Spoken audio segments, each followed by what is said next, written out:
Profe Ana Minela, ya estamos transmitiendo en vivo, ya pueden dar inicio. Ok, muchísimas gracias, Juan José. Juan José, ¿me dice cuántas personas están conectadas en este momento, por favor? Por Zoom en este momento somos 15 personas y por el live de posgrados todavía ninguno.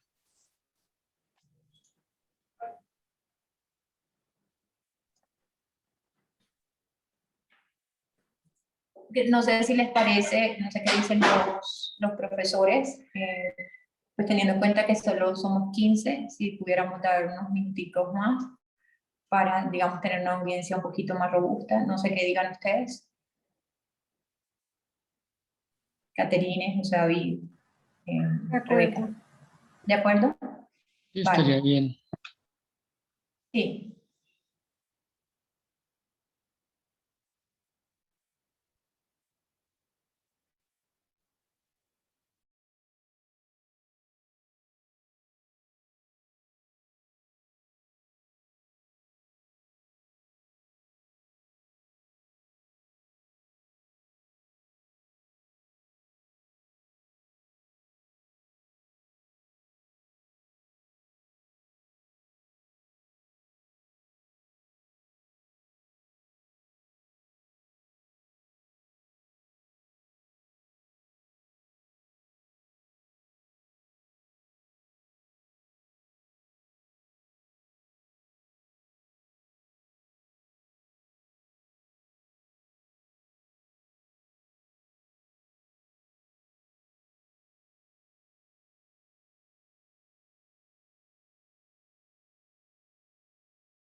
Bueno, en este momento tenemos 24 personas conectadas en Zoom, entre Zoom, Facebook.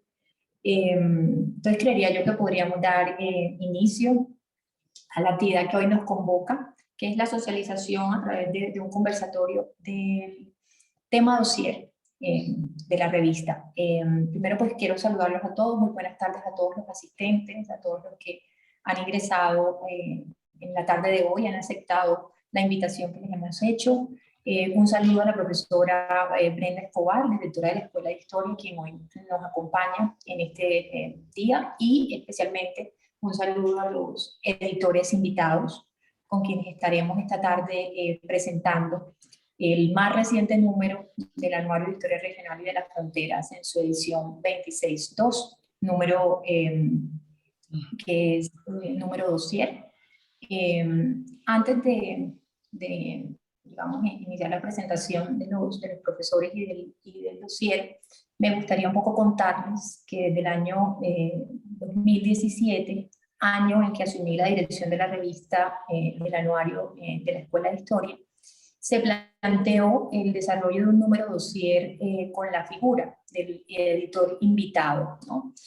Con la idea de fortalecer canales de comunicación dinámicos entre la revista, la escuela y los investigadores nacionales e internacionales. Investigadores pues, que abordaran temáticas pertinentes a la revista. Desde el 2017 a la fecha se han publicado 5 números dossier que nos han permitido dialogar sobre diversos temas, sobre globalización, territorio, identidades, religión, política, inmigración, raza, mundo laboral y espacios de frontera, en el contexto latinoamericano. Y nos han permitido esos dosieres dialogar de manera, digamos, muy enriquecedora con académicos vinculados a distintas y reconocidas universidades e institutos de investigación en Colombia, en Argentina, Brasil, México, entre otros países, ¿no? Antes de que se diera todo este suceso de la pandemia, los lanzamientos de los números de dossier se venían realizando por parte del equipo editorial de la revista, ¿no? Digamos, no hacíamos este ejercicio que en el día de hoy vamos a realizar con los profesores, y se desarrollaban espacios académicos que se daban en el interior de la Universidad Industrial de Santander.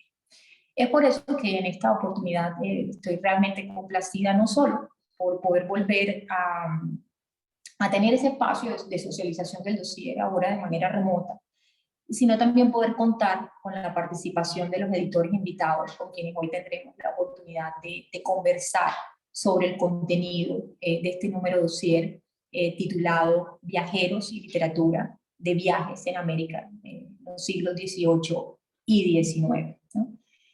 En esta tarde nos acompañan los profesores e investigadores, el doctor José David Cortés de la Universidad Nacional de Colombia, la doctora Caterine Mora Pacheco de la Universidad Pedagógica y Tecnológica de Colombia y la doctora Rebeca García Corso de la Universidad de Guadalajara, México, quien en la tarde de hoy pues serán los protagonistas de este conversatorio en el que estaremos presentando la temática general y los artículos que configuran este dossier.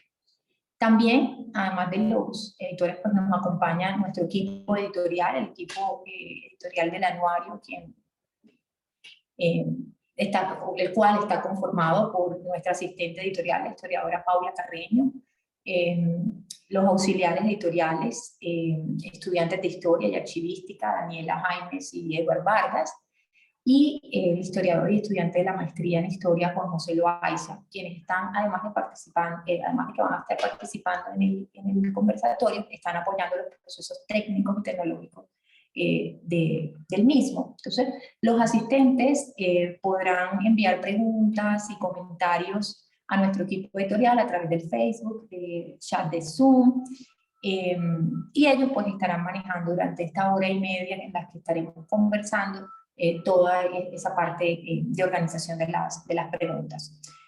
Como editora, yo voy a estar hoy en el rol de moderadora, haciendo la apertura del conversatorio, abriendo el espacio para que los editores invitados nos presenten el número y realizando algunas preguntas que permitan, digamos, orientar la conversación. Antes de darle inicio al conversatorio, quisiera darle la palabra a la profesora Brenda Escobar, directora de la Escuela de Historia, para, digamos, que ella hable un poco sobre el rol de la escuela en este ejercicio de la publicación de la revista. Profesora Brenda, tiene la palabra. Bueno, muchas gracias a la profesora Milena Reynolds. Reitero mis saludos a los profesores invitados pues a la edición de esta revista, volumen 26, José David Cortés, Caterine Mora y Rebeca, se me escapa el apellido. Pues les agradezco por haber aceptado tanto la invitación a dirigir el dossier como a estar hoy aquí en la presentación. Pues quería felicitar el espacio. Sé que sacar la revista siempre es un esfuerzo muy grande de nuestros colaboradores y de la editora, pero particularmente con estas circunstancias siento que también hubo como unas dificultades adicionales, a pesar de que también pues la virtualidad nos va a permitir hoy hacer este conversatorio con los invitados de muy distintas partes. Pero entonces, pues sí quiero felicitar que no se ha perdido la continuidad de la revista, que ha tenido, pues sí sigue teniendo como esa poder de convocatoria. Esperamos pues que así mismo como un nivel alto de lectores. Y para nosotros es muy importante no perder pues como esa tradición, siempre teniendo en cuenta que es difícil en el contexto del país, pues como con las condiciones de MinCiencias y también con las condiciones de la UIS, sacar un nuevo número. Todo esto son pues como esfuerzos detrás de la revista que hay siempre pues, que hay que destacar. Entonces, en esa medida, pues estoy muy contenta y en nombre de la escuela, pues felicito al equipo por haber sacado este nuevo número y porque sé que siguen marchando los siguientes. Y les deseo muchos éxitos al evento de hoy. Ojalá se sigan repitiendo. Muchas gracias. Gracias, profe. Bueno, en este momento tenemos 32 participantes en Zoom y 10 en Facebook. Me gustaría entonces darles un espacio a los editores invitados para que se presenten. Profesor José David, profesora Caterine y Rebeca tienen la palabra.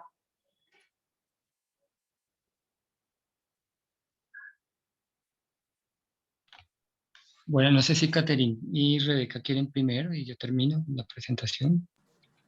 Como ustedes prefieran. Sí, Caterine, por favor, y Vanessa. Bueno, muchas gracias, buenas tardes y también para las personas pues, que nos ven tanto de aquí de Zoom como del Facebook. Pues como ya me presentó la profesora Ana Milena, yo soy profesora de la UPTC, de la Escuela de Ciencias Sociales, y coordino la maestría y el doctorado en Historia en la misma institución.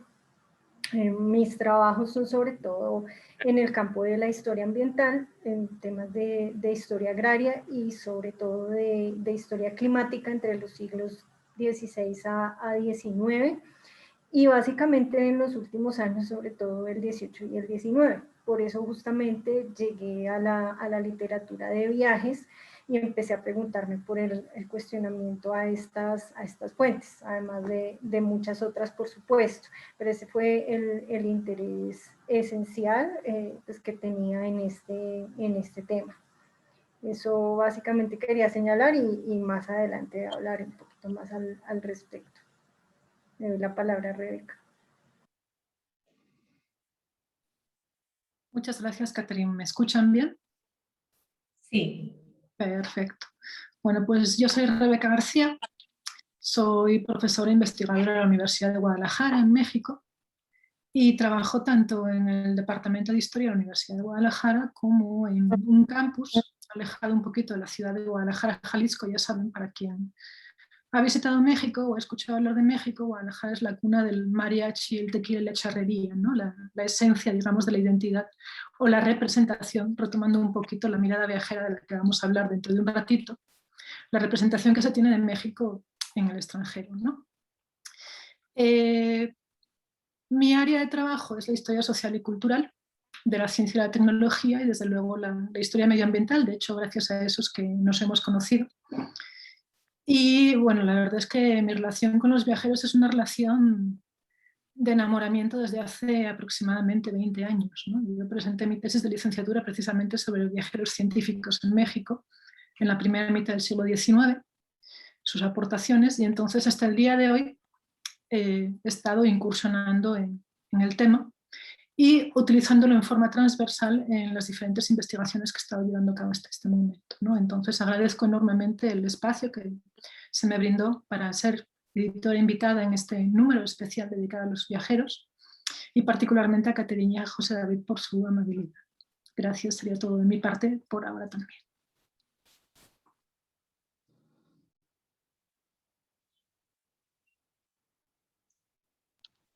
Buenas tardes.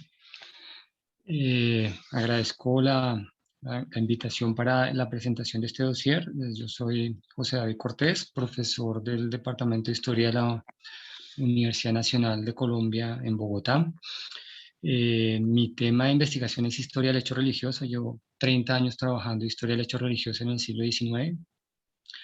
Con pues el doctorado que hice en México, pues comencé a hacer historia comparada del hecho religioso, sobre todo las reformas que afectaron a la iglesia en el siglo XIX.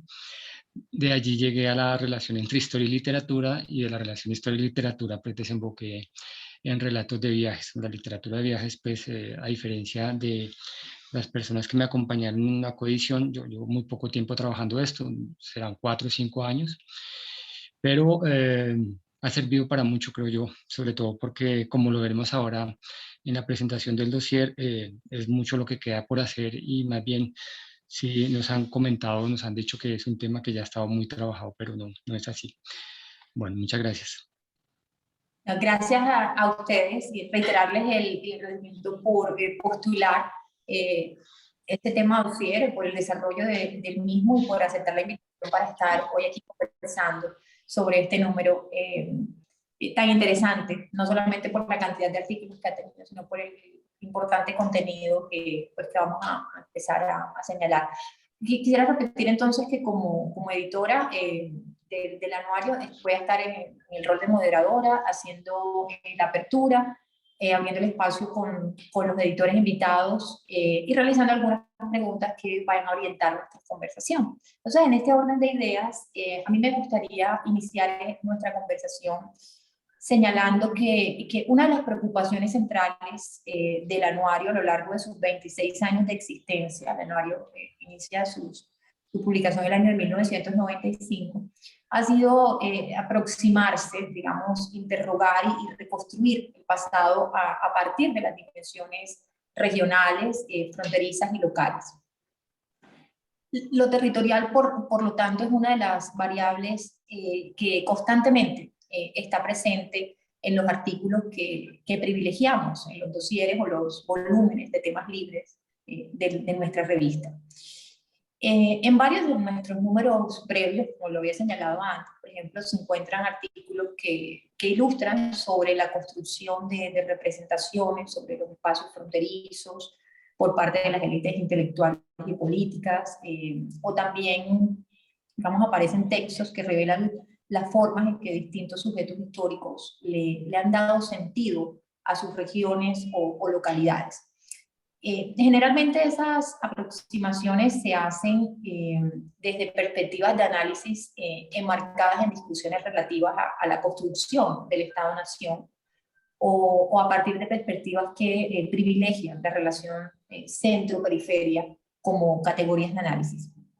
En este número, en el que vamos a compartir el día de hoy, que ha sido editado, como ya lo sabemos, por el profesor José David, Caterine y Rebeca, se decidió hacer una aproximación a lo territorial fronterizo desde un lente diferente, el de los viajeros y la literatura de los que produjeron esos viajeros.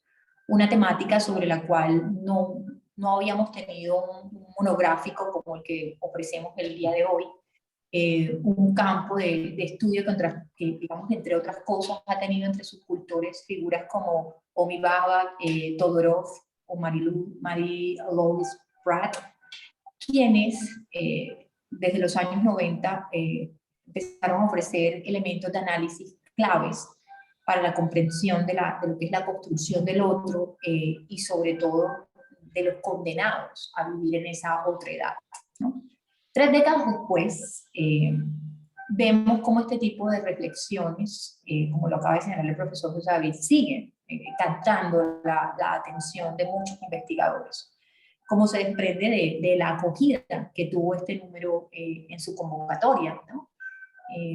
Porque hay que anotar que este número de dossier se destacó por ser, digamos, el de mayor postulación de artículos en los últimos años, publicando un total de 11 artículos, donde colaboraron autores mexicanos, colombianos, brasileños, argentinos, españoles, ¿no? Entonces, creería yo que ya para entrar en diálogo con los editores invitados de este dossier, que como dije, lleva el nombre Viajeros y Literatura de Viajes por América entre los siglos XVIII y XIX, a mí me gustaría plantear inicialmente, digamos, los 2 interrogantes que hemos establecido como preguntas ejes, que le permitan a los editores hablar sobre el contenido, los abordajes y los autores que conforman este dossier. Entonces, estas 2 preguntas serían, uno, ¿por qué pensaron un dossier de viajeros? ¿Cómo lo plantearon? ¿Por qué hacer un dossier sobre viajeros?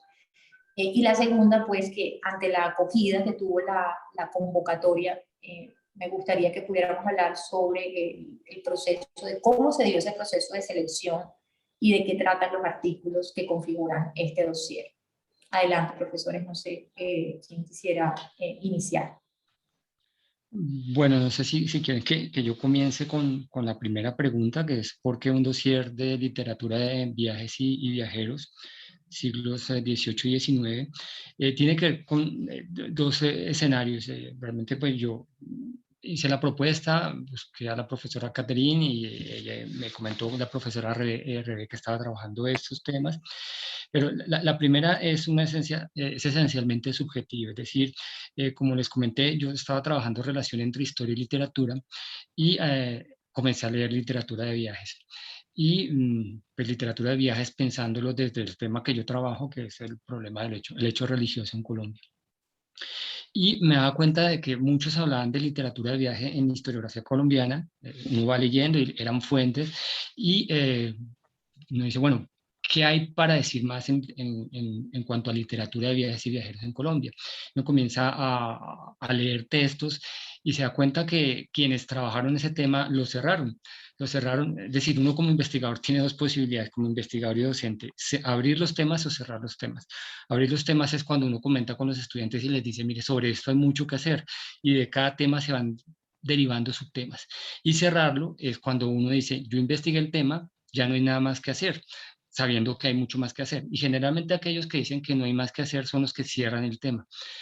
Pues uno encuentra, por lo menos en cuanto al caso colombiano, que la literatura de viajes y viajeros, eso ha pasado. Es decir, quienes trabajaron los viajeros y la literatura de viajes, que lo hicieron hace más o menos 30 años, cerraron el tema y dieron por sentado de que ya no era posible más. Pero cuando uno mira, generalmente solo trabajaban a 2 o 3 o 4 viajeros, los más conocidos, Buzangol, bueno, Humboldt, que es el paradigma, es el arquetipo de los viajeros, Buzangol, Cochrane, de pronto Lemoine, Molien, y 2 o 3 más, pero cuando uno se da cuenta, a Colombia no solo vinieron miles de personas, no tanto como hubiese pasado en el Cono Sur, y de esos miles, unos más o menos unos 100 dejaron relatos escritos y publicados a lo largo del 19. Y de esos 100, más o menos unos 85 no han sido nunca trabajados, nunca han sido trabajados. Entonces, pues yo comencé a darme cuenta de eso cuando comenzaba a mirar autores que no habían sido trabajados, por ejemplo, para la década de 1820, que es la primera década republicana. Siempre trabajaban 2 o 3, pero ¿qué pasaba con los otros 16, 17, 20 textos que estaban publicados y que abordaron los primeros 10 años de la República? A partir de eso, entonces ocurrió esa idea, así como ocurrió la idea de poner un curso sobre literatura de viajes en historia en la Nacional, donde yo trabajo, ocurrió la idea de, bueno, ¿por qué no mirar qué es lo que está pasando con la literatura de viaje? Ver cómo, así como estamos hablando de una nueva relación entre historia y literatura, cómo los historiadores se están replanteando la literatura de viaje, llevándola mucho más allá de lo que de quienes la trabajaron hace unos 20, 30 años, que era esencialmente como fuente, es decir, mirándola como un objeto historiográfico. Es decir, estos personajes venían con una carga simbólica, carga cultural, tenían un lugar de enunciación y a partir de eso comenzaron a observar esos espacios que para ellos eran periferia. Generalmente eso fue poco estudiado porque lo que nos interesaba o les interesaba a los historiadores de hace 20 o 30 años era el dato chusco, el dato simpático, la información que ellos iban recolectando, pero no se preocupaban por el proceso de elaboración y reelaboración de esa información. No se preocupaban, por ejemplo, de cosas como, bueno, muchos de estos textos fueron publicados en su idioma original, alemán, sueco, francés, inglés, portugués, y en el proceso de la traducción, pues se perdió mucha información. Y entonces nosotros leemos la traducción del texto original. Cuando uno va al texto original se da cuenta de que el traductor también reelaboró el texto y lo reescribió a partir de sus propios intereses. Entonces, ese fue como el principal motivo de que veamos qué es lo que está pasando en América Latina en los años recientes sobre la literatura de viajes y sobre cómo desde la historia cultural, la historia política, la historia ambiental, la historia de género, se está viendo esa producción. Y a partir de allí, partiendo del principio de que el anuario se preocupa por el problema de las fronteras y muchos de estos viajeros llegaban a escenarios que consideraban frontera, pues plantear el dossier. Esa, claro, es la posición subjetiva mía. Yo no sé cómo Caterina y Rebeca vieron el problema cuando se les invitó a acompañarme, pero eso es lo que yo puedo comentarles a ustedes. Ok, Caterina o Rebeca. Sí, gracias. Pues en mi caso, hablando precisamente de las fronteras, era más relacionado con las fronteras que a veces trazamos entre los campos de conocimiento. Pues yo, como decía al principio, vengo de la historia ambiental, que es en esencia una historia indisciplinada, más que transdisciplinaria, es indisciplinada. Nosotros venimos de muchos campos diferentes y muchos formados al tiempo en disciplinas que podrían asociarse a las ciencias naturales, a las humanidades, a las ciencias sociales, y los relatos de viajeros son esa oportunidad, y lo vamos a ver en algunos artículos, en que se cruzan diferentes disciplinas. No se podía hacer el análisis solamente con las herramientas de la historia. Esto no era posible, y ahí me llamaron la atención los relatos de viajes. Igual que José David lo menciona, pues todos estos relatos que no se han trabajado, que incluso ni siquiera se han publicado. Todavía está el caso de muchos diarios, sobre todo de mujeres, que están anónimos en las bibliotecas. Yo traigo a colación el caso de Mary English, que estuvo, pues más que viajera, terminó convirtiéndose en una inmigrante que vivió en la zona de Cúcuta, que se convirtió en una empresaria cacaotera. Y el relato de viajes de ella está todavía en manuscrito en la Biblioteca Británica, sin que nadie pues, lo transcriba. Es un diario y una correspondencia muy nutrida, donde ella narra pues, acontecimientos de la vida política de la Colombia de la década de 1820 sobre todo. Entonces, sí hay mucho que trabajar. Notaba también que hay mucha tradición historiográfica fundamentada en los viajeros y cuestiones que se dan por sentado, entre ellas, y lo expresaba en un artículo publicado en Historiero hace 6 años, entre ellas esa visión del aislamiento, que esto era un territorio incomunicado, un país fragmentado, y cómo todo eso se construyó a partir de creerle a los viajeros esa visión. Pues eran señoritos acomodados, que para ellos, pues claro, era terrible un camino, pero nunca escuchamos las palabras de los arrieros que atravesaban esos mismos caminos, o miramos otras fuentes de cuánto se demoraba una mercancía en transitar en el territorio primero neogranadino y luego colombiano.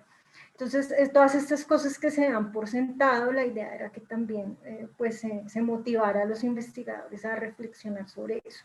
Y otra cuestión, el título, si ustedes ven, lastimosamente solo tenemos un artículo sobre el 18, pero era también un llamado a ampliar la temporalidad, porque hay varios relatos de viajeros que son del siglo XVIII, que son, bueno, algunos de expediciones científicas, otros de viaje personal. En el caso colombiano, bueno, neogranadino más precisamente, el viaje de Miguel de Santo Esteban es del siglo XVIII, y pues muy pocas personas lo conocen, o algunos misioneros que hicieron también trabajos muy importantes, aunque pues el fin fuera religioso, también escribieron sobre historia natural y han sido poco trabajados. Entonces la idea era incentivar a esos investigadores a que trabajaran también ese siglo olvidado, porque pues el ente estaba enfocado en el 19. Dejaría ahí por ahora y le daría la palabra a Rebeca.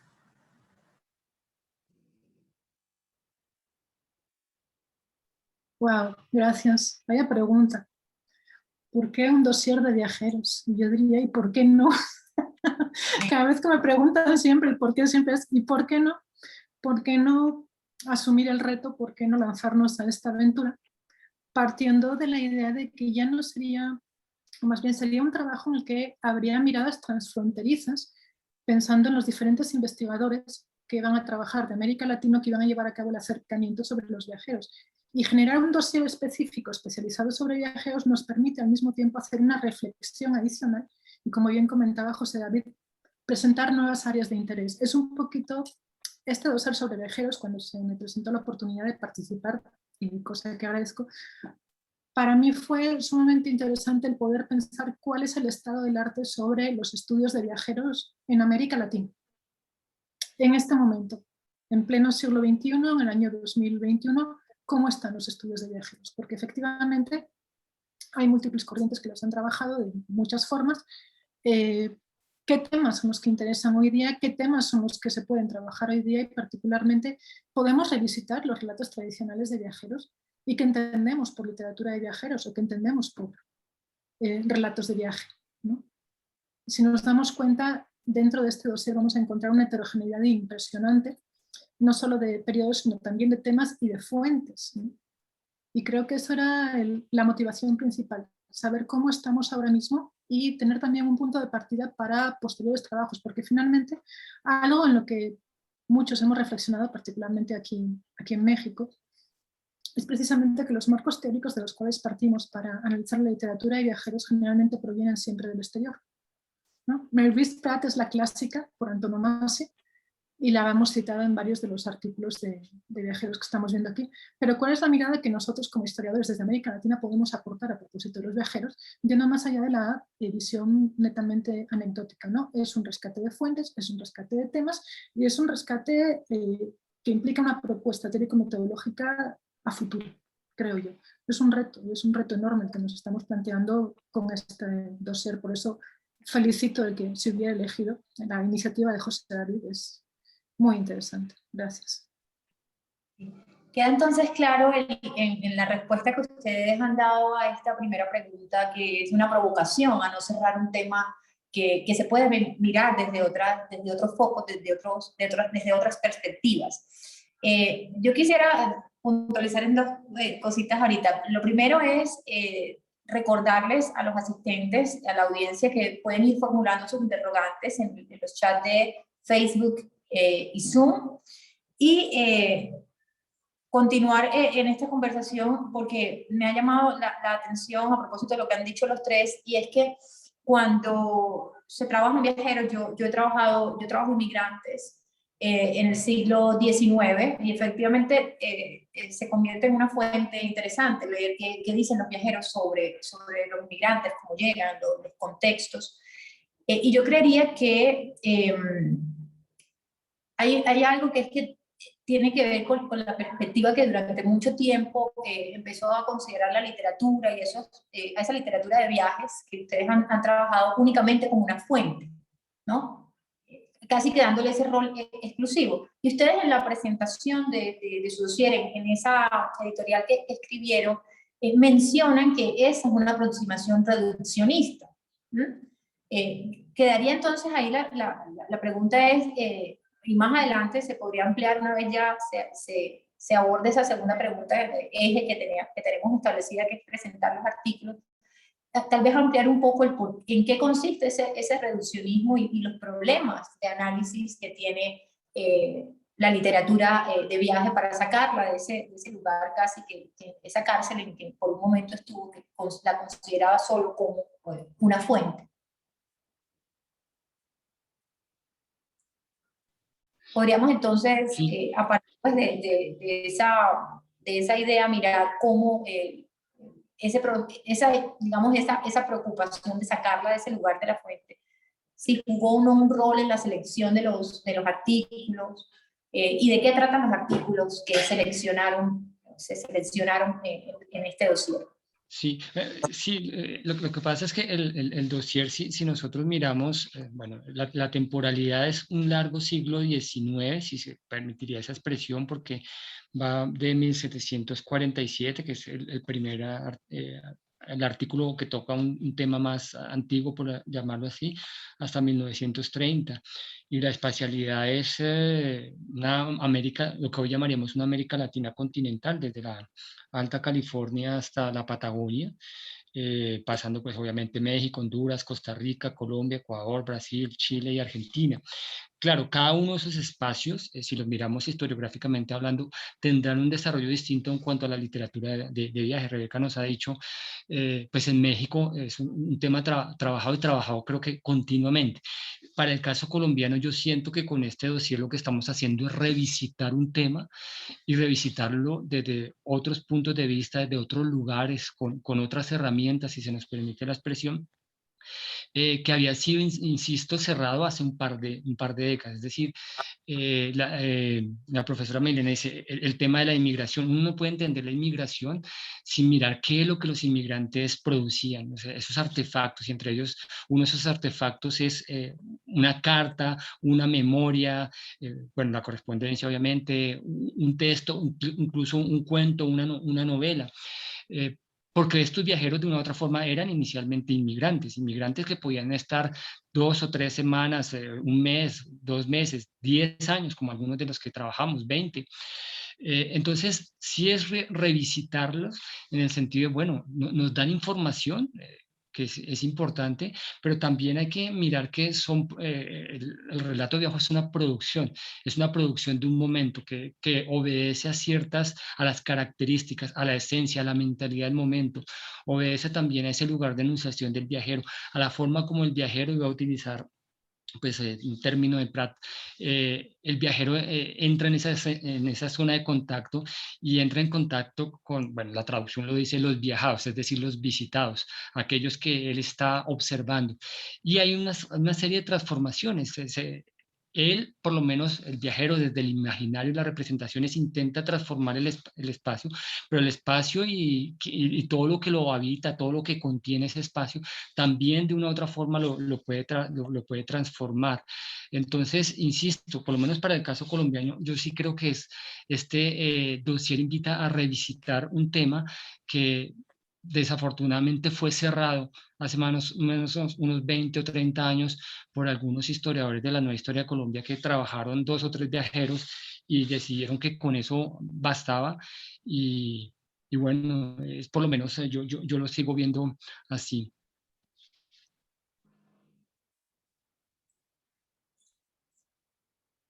Muy bien.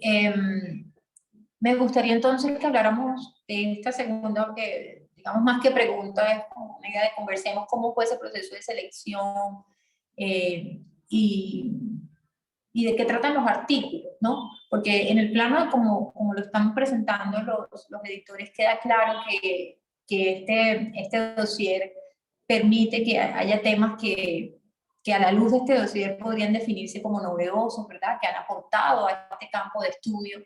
Entonces, si pudiéramos hacer una presentación de los artículos en función a ese propósito que ustedes establecieron, ¿no? Es aperturar un tema, ir más profundo, mirarlo desde otras perspectivas y mirar cómo este conjunto de artículos que configuran este dossier permiten que eso se dé, ¿no? Que el tema siga estando vigente, abierto y que muestre, digamos, perspectivas de análisis novedosas y que aporten al estudio sobre los viajeros.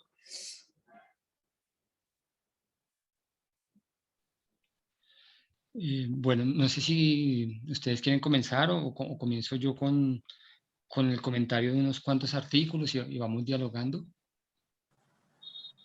Sí, de acuerdo. Pues el primero que tenían ahí, que era el de la Patagonia.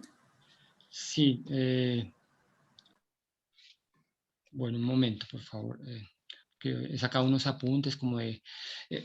la selección es complicada porque como lo mencionaron ustedes, creo que llegaron al anuario más de una treintena de artículos. Es el dossier más llamativo, es decir, que más acogida tuvo.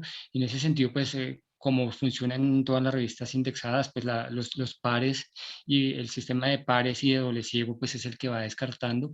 Y también nosotros como editores, pues vamos mirando qué artículos son los que pueden aparecer y también dependiendo de la receptividad de los autores para hacer los ajustes o no. Entonces ya después de una selección que es más una selección que creo que es representativa del escenario que denominaríamos como latinoamericano.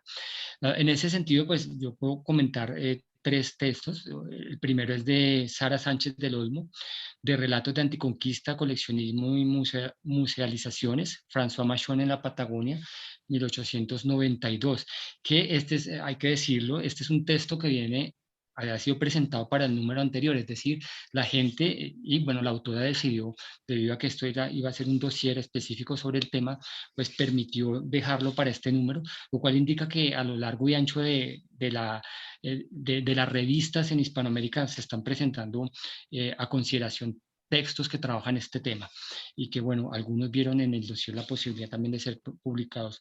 Machón era un médico suizo que viaja a la Patagonia en 1892 y aquí hay varias cosas que, por mirar. Primero, pues generalmente esto era frontera.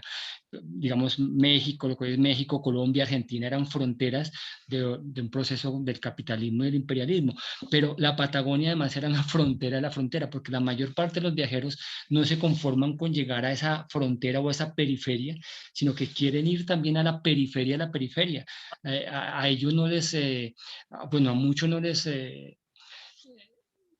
satisface llegar a Veracruz y Veracruz a Ciudad de México y quedarse ahí, no quieren ir hasta las altas hasta California, o quieren ir a Chiapas, o quieren pasar a la costa del Pacífico. Lo mismo pasaba con Colombia.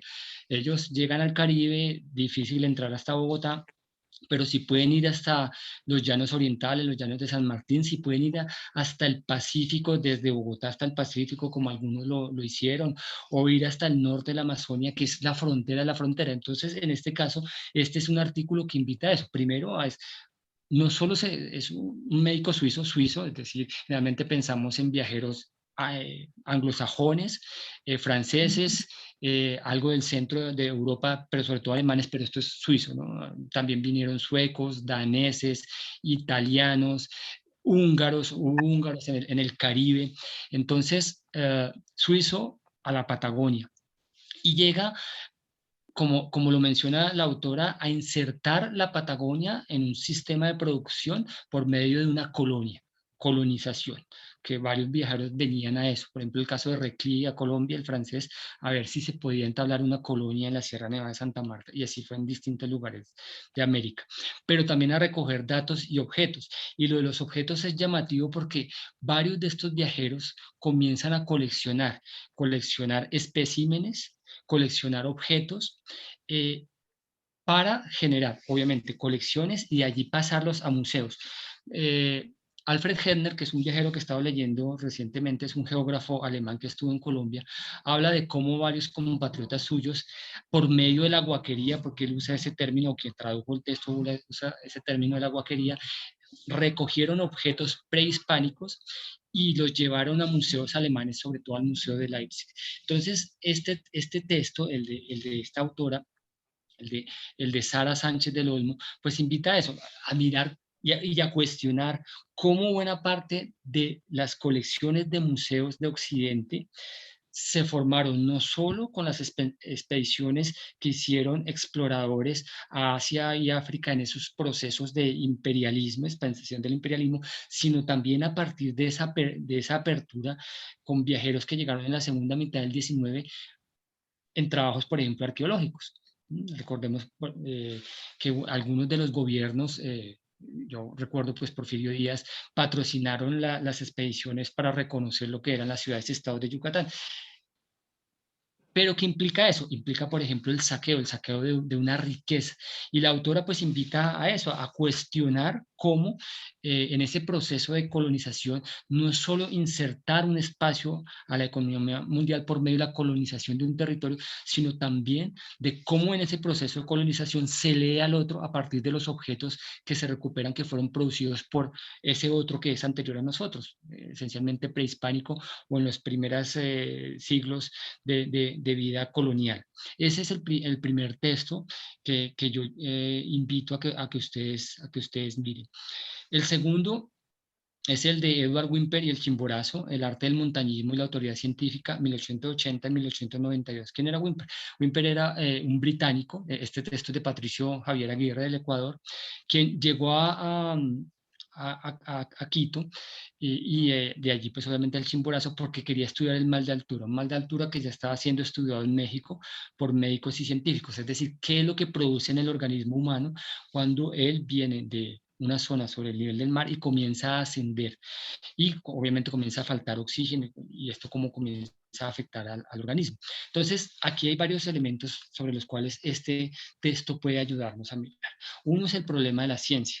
Es decir, varios de estos viajeros son científicos. Los primeros, es decir, de la década del 1920, 30, pueden ser unos científicos, entre comillas, amateurs, que están comenzando y que con la experiencia se van volviendo científicos. Ya con el paso del tiempo, los que vienen son personas recién egresadas de universidades y que traen ya un cúmulo de la ciencia occidental, sobre todo aquella que ha sido fortalecida con la ilustración.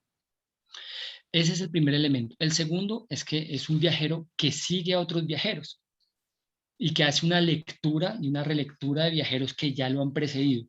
Javier Aguirre menciona varios, pero pues yo resalto dos que son paradigmáticos. Humboldt, ¿sí? Humboldt que ha sido revalorado desde el texto de Mary Louise Pratt, y Boussangol. ¿Por qué Boussangol? Porque Boussangol llega con una expedición científica contratada por SEA en 1823, cuando Colombia era solo un proyecto sobre el papel, está en proceso de independencia. Y él viene con otros viajeros franceses y un peruano a crear lo que serían las primeras misiones científicas y el primer museo de historia natural de Colombia. Y él va, Boussangol, no solo va a estar en Colombia, también en Venezuela y en lo que hoy es Ecuador. Entonces, por lo menos estos dos lo precedieron. Y Wimper lo que hace es leerlos. Entonces, ese es el segundo elemento. Hay ya una literatura de viaje que los viajeros van acumulando y van leyendo. Y eso lo va encontrando uno. Y este es un llamado de atención de este autor. Uno va leyendo la literatura de viajes y resulta que el viajero por lo menos cita a uno que lo precedió y algunas veces lo confronta, lo cuestiona e incluso le indica que algunos de los datos estuvieron mal obtenidos o mal representados. Y un tercer elemento que pues me llamó poderosamente la atención es el problema del alpinismo. ¿Pero por qué el alpinismo? Porque ya para este momento uno siente que la literatura de viajes y el viajero es muy polifacético y además es muy complejo. Es decir, hay viajeros que vienen por problemas económicos, comercio, a abrir rutas comerciales, a explorar para explotación de recursos. Hay otros que son científicos, pero hay otros que comienzan a explorar los nuevos territorios, pues, porque para ellos América es un nuevo territorio, con el turismo. Y aquí ya uno comienza a hablar de un turismo un tanto extremo, que es ascender, ubicarse en lugares en los cuales otros seres humanos no se han ubicado. Es decir, alcanzar la cima del Chimborazo es un reto. Y muchos viajan, hoy lo siguen haciendo y con más énfasis, muchos viajan con esa misión, cumplir un reto personal que otros no han podido cumplir. Entonces, él llama la atención, este autor, sobre el problema del alpinismo. Y el tercer texto del cual les voy a comentar es el que coescribimos con la profesora Catherine Mora, que es sobre pues, Bajo el sol ardiente y la lluvia torrencial, viajeros extranjeros y clima colombiano en el siglo XIX. Pues primero de decir que yo aprendí mucho con ella, pues ella es una de las historiadoras más reconocidas en Colombia sobre historia ambiental y creo que es la única que realmente trabaja en Colombia de una manera seria la historia climática. Pues yo aprendí mucho porque yo los viajeros los veo desde la historia cultural y desde sus percepciones, pero pues ella me decía, bueno, también hay unas percepciones cualitativas sobre el clima, unos personajes que vienen de latitudes medias donde hay 4 estaciones térmicas, mientras que nosotros son 2 grandes estaciones pluviométricas. Aquí el verano es porque hay ausencia de lluvias y el invierno es porque hay mucha lluvia, mientras que invierno, primavera, otoño y verano en las latitudes medias es por un problema de temperatura. Aquí la temperatura cambia solo si se asciende o se desciende en las riberas, pues es un problema de altitud y no de latitud. La temperatura es generalmente constante y a partir de allí pues comenzamos a ver cuál era esa visión a lo largo del 19, desde la independencia hasta la década de 1890, de estos viajeros, la forma como se confrontaban de venir de latitudes medias a zonas tórridas, de alta temperatura, perdón, alta humedad, y cómo al llegar a ciudades como Bogotá o Medellín, que están ubicadas en altura, pues sienten un fresco, comienzan a hablar de la eterna primavera, la relacionan con la primavera que ellos viven en sus latitudes medias, la crítica que se le hace a que en ciudades como Bogotá, por el alto frío no existan chimeneas, que es más o menos la crítica que podemos hacer hoy de cómo se siguen construyendo apartamentos sin calefacción en ciudades como Bogotá, donde las temperaturas son cada vez más frías o en época de verano son cada vez más calientes cuando hay ausencia de lluvia. Entonces fue una experiencia de mirar a partir de más o menos unos 24, 25 viajeros que nosotros trabajamos, ese impacto del europeo generalmente, aunque había algunos latinoamericanos de latitudes medias como Cané, que era argentino, al llegar a una zona en la cual la temperatura solo cambia si yo asciendo o desciendo a las cordilleras. Un país esencialmente andino como Colombia, que tiene 3 cordilleras, y cómo la humedad y la alta temperatura en zonas que, y ahí vienen los imaginarios que nosotros pudimos ver, el salvaje, el bárbaro, el negro, el indio, el perezoso, pues está en esas zonas de alta temperatura, mientras el civilizado, el ilustrado, está en las zonas de temperatura baja y por lo tanto también lo que en algún momento Caldas dijo, como el ánimo está de una u otra forma mediado por el ambiente, incluso ahí sería también el clima. Yo dejaría aquí por lo pronto. Okay. Quisiera aprovechar este momento para recordarle a los asistentes que pueden enviar sus preguntas por Zoom, Facebook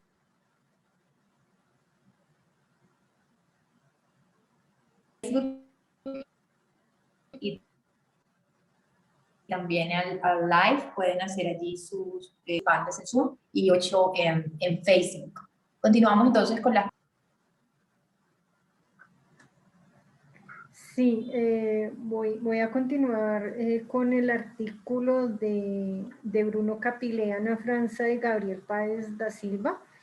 Es nuestro único artículo en portugués, o sea, pues ustedes pueden consultar igual el resumen en español, el artículo está en portugués, y ellos pues son historiadores brasileros, los tres, y pues como ellos mismos lo dicen en el artículo, ellos no se encasillan en una mirada desde la historia, sino que pues combinan en su texto herramientas desde la biología, la geografía, la historia cultural, la historia del arte, la historia de la ciencia.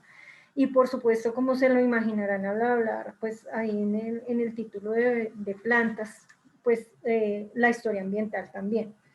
Se enfocan en un lapso que ellos escogen, pues más o menos la década de 1810, 1820, 1830, que a Brasil llegaban viajeros un poco porque tenían el imaginario de que la parte que había sido de España estaba todavía en guerra, muy inestable, entonces los atraía a Brasil por ese motivo y por la conexión, pues está no de cara al mar Caribe, sino al Océano Atlántico, era una conexión en su imaginario mucho, mucho mejor, y utilizan el concepto de el artista viajero, que dicen, ¿qué pasa con las ilustraciones de viajeros? Y es un poco ahí lo que está, vuelve acá la crítica a su uso como fuente, que se utilizan esas imágenes como decoraciones y a veces descontextualizadas de lo que son los relatos en sí mismos, y como eso no puede leerse de manera desconectada. Entonces sí, es usar la imagen, pero también ver cuál es su conexión con el texto y con la persona que los produce en el momento que los produce.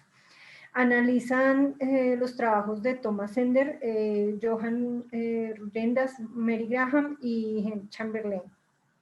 Y de ellos destacan el eurocentrismo, obviamente, que es algo que siempre resalta en estos trabajos de viajeros, por su origen, pues de dónde venían, de Europa por eso mismo, y por su sociabilidad con otras expediciones científicas, que es algo que también ya lo ampliaré más adelante. Falta ver cuáles eran esas redes y esas conexiones entre los mismos viajeros.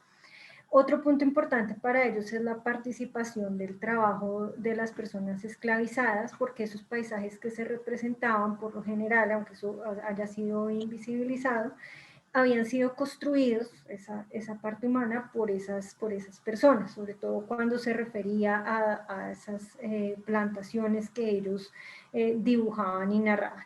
Y por supuesto está también la agencia de las mismas plantas, resaltan ahí la vegetación nativa que ellos conocen como la mata atlántica, con unas características y escenarios específicos y también plantas introducidas, fueran cultivables o no, llamadas exóticas, y las que eran para monocultivo, en esencia, la caña de azúcar, y si se desplazaban a lugares de mayor altitud, el caso del café, pero como estas plantas tienen también una agencia, que digamos, pues esto ya estaba en el trabajo de Brodel presente, la agencia de la naturaleza, pero todavía hay que seguir como en esta labor pedagógica de educar a los historiadores de que la naturaleza no solo son factores, sino también actores. Ese es como el valor principal de este texto. Tenemos también un artículo sobre el viajero Ephraim Squire y la prospección florística de Honduras entre 1849 y 1856, escrito por Rodrigo Antonio Vega y Ortega Báez. Este es un ejemplo también de lo clásico. Cuando Magnus Morner estudiaba en su momento los viajeros en América Latina hace 50 años, él clasificaba como dos grandes oleadas. Podemos discutir eso, que sean más, pero una de ellas él justamente la identificaba en esta segunda mitad del siglo XIX, porque era el momento del interés de los viajeros por las materias primas. ¿Por qué se puede sacar de esos territorios? Por atraer lo que hoy se llama la inversión extranjera. Esa era una preocupación de estos viajeros.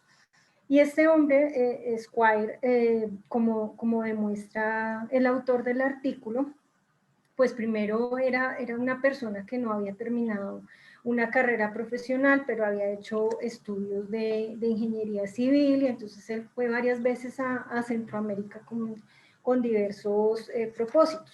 Uno de ellos era mirar esa conexión, pues, algo que se estaba persiguiendo desde hacía varios siglos, prácticamente desde que los españoles llegan a esa zona de Panamá, cómo conectar el Caribe con el Pacífico. Entonces él trabajó un tiempo en ese proyecto de un canal por Nicaragua, eso fracasa.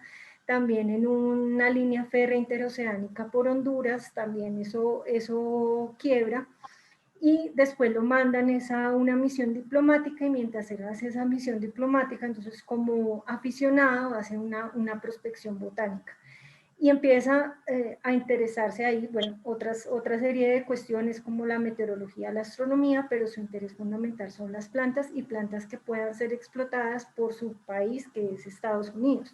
Entonces se interesa mucho en lo que se llaman las maderas preciosas, en especial mucho, como resalta el artículo, en la caoba, pero también en el cedro y en la ceiba, y en tintes que utilizaban los indígenas, como el palo de Brasil, el sándalo amarillo, el palo amarillo, el sangre de dragón, y por especies que podían ser comercializables de extracción o de agroexportación, como las gomas, o sea, diferentes tipos de lo que nosotros comúnmente solo llamamos caucho, pero había diversidad de gomas, plantas medicinales, la producción del café, el cacao, y empieza a vender la idea del cultivo del banano, que en ese momento no era algo importante para Honduras, pero llegó a serlo a partir de la influencia de Squire. Entonces es un trabajo muy interesante en ese sentido, de lo que el autor llama, Vega y Ortega, llama un colonialismo sin colonias, y cómo se ejerció en este caso. El otro artículo del que me gustaría hablarles es justamente, como decía al principio, el abandono que han tenido las viajeras. Aquí pues coincidió que afortunadamente pasaron el filtro de la evaluación de pares, y para nosotros también era importante tener esa perspectiva, porque realmente es muy poco trabajada. Por ejemplo, en el caso colombiano tenemos a Rosa Carnegie Williams, está el diario, pero nadie ha hecho la reflexión sobre sobre ese diario y sobre la persona. Y está la que les mencionaba de Mary English, pues que ni siquiera se ha transcrito ni publicado.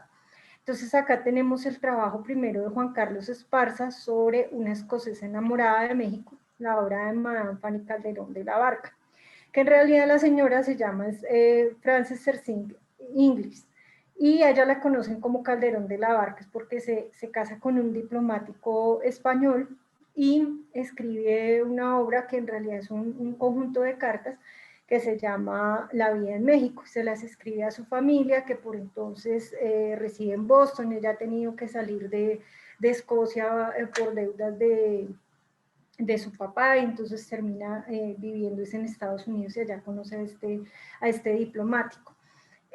Lo que hace el autor también es resaltar cómo se percibió la obra en su momento, que eso es un poco también lo que nos falta con estos viajeros.